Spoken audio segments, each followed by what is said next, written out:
Dolphins fans, welcome into Dolphins Today. I am Will Scott. We are talking about the latest Miami Dolphins news and rumors. The Dolphins made a couple roster moves. Also, some notable critics of the team spoke very highly of the Fins. We'll talk about that later on. But first, the most important topic on today's show. I want to know, what do you prefer, eggnog or apple cider? Obviously, the holidays coming up. I'm a big cider guy. I'm typing A for apple cider down in the comments section. Everyone in the office, including producer Coop, knows how much I love apple cider.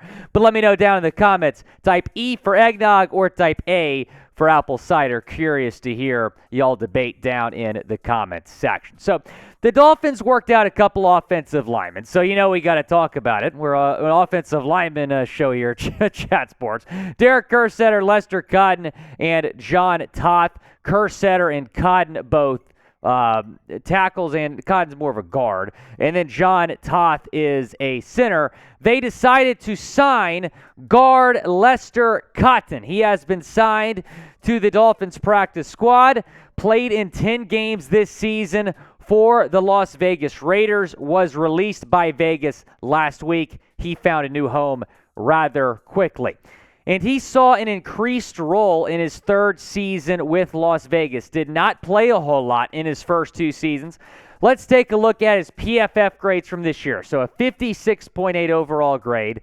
That's not great, but the pass blocking grade was really, really good. A 79.1 pass blocking grade. The run blocking grade of 43.8 really brought his overall grade down.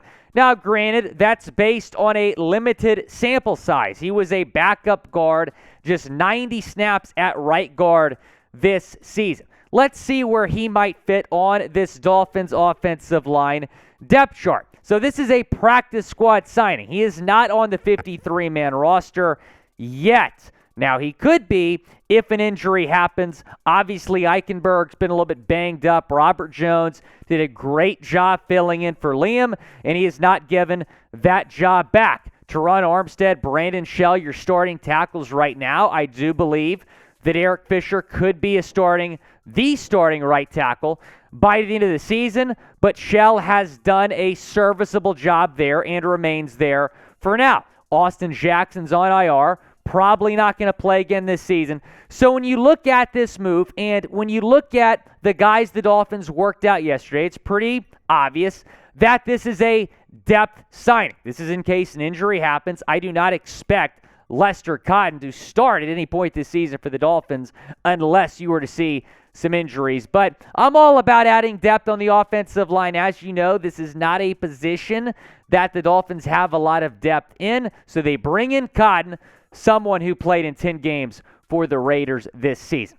Go down, grade the signing.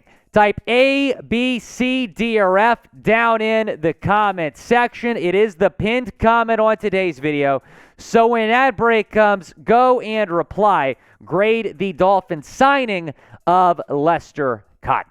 Let's move on to the corresponding move that they have made. Offensive lineman Lamon Gaillard has been released from the practice squad. He was on the practice squad all year, did not play for the Dolphins, but he has been let go. So we certainly wish him the best. Hopefully he's able to find a new home here in the coming weeks, but he has been released by the Dolphins practice squad. Before we get into more Dolphins news, I want to tell you about our sponsor, Rocket Money, and they are helping you cancel unnecessary subscriptions. It's why I love using the app called Rocket Money, formerly known as True Bill. Not only are they going to cancel all your subscriptions, they're going to be able to track your spending. It's going to show all your subscriptions in one place and then cancels for you whatever you don't still want. Rocket Money can even find subscriptions you didn't know you were paying for. You may even find out you've been double charged for a subscription. To cancel one, all you got to do is press cancel. Rocket Money will take care of the rest. Get rid of useless subscriptions with Rocket Money now. Go to rocketmoney.com/DolphinsChat. Seriously, it could save you hundreds per year. That's rocketmoney.com/DolphinsChat. I don't know about you. one of my New Year's resolutions is going to be saving money. Rocket Money is going to help me do that. Like I said, in addition to canceling those unnecessary subscriptions, you're going to be able to track your spending per month to see how much you're spending this month compared to last month. It's a great way to save money. That link is in the comments and the description of today's video, rocketmoney.com/Dolphins chat. Now let's get into our next topic here, because I did mention that some critics of the team have come out and have kind of said the opposite of what they've been saying all season about this football team. And the funny thing is, it's happened after a loss. This is what Colin Cowherd this week said on his show about the Fins. I thought the much cleaner identity, the better game plan. I thought Miami played their butts off, but Josh Allen in a blizzard late in the game, there's just nothing you can do. There's nothing you can do. That was a huge win for Buffalo, but sometimes you lose a game, and I'm really impressed. The Miami Dolphins loss Saturday night was one of the most impressive losses of the year for a warm weather team to go up in that cold against Josh Allen, outplay them, outcoach them, outsmart them for a big chunk of that football game. A tip of the cap to the Fins. They played like a playoff team to me, says Colin Cowherd. And look, I'm not a believer in moral victories. I was devastated. I'm still sick to my stomach about losing that football game. But it was good to see the team respond and play much better. Keep in mind, it was after one of the most despicable performances any of us have ever seen against the Chargers on Sunday Night Football. They played like a bad football team and embarrassed themselves on national stage. They play on national stage less than a week later, play much better. Quite frankly, outplayed Buffalo in that football game. Yeah, they lost, but it was good to see the team respond the way they did in the snow in Buffalo when nobody believed in them. Are you more confident in this team after the loss to the Bills? Y for yes, N for no. Go down in the comments.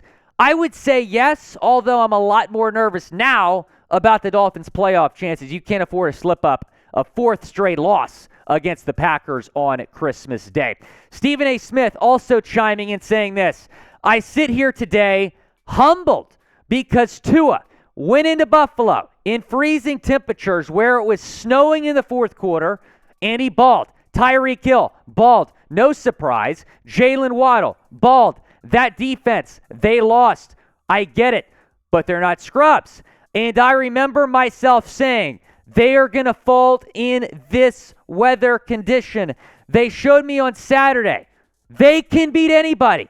That's what they showed me. Miami did that. I was really, really impressed. So Stephen A. Smith saying what I tend to believe as well, that this Miami Dolphins team can beat anybody, and it's nice to get some respect because this Dolphins team has been disrespected a lot this season. But here you have two critics of the team that have not just been critics of the team, but critics of Tua as well, and sometimes other members of the team coming out and saying, look, the Dolphins are legit. They're a good football team, even though they lost this game against Buffalo. We're going to talk some more Dolphins news and rumors tomorrow, as well as preview the Christmas Day game against the Packers. So be sure to join us on Dolphins Live, 4 o'clock Eastern Time, 3 o'clock Central. We'll see you there.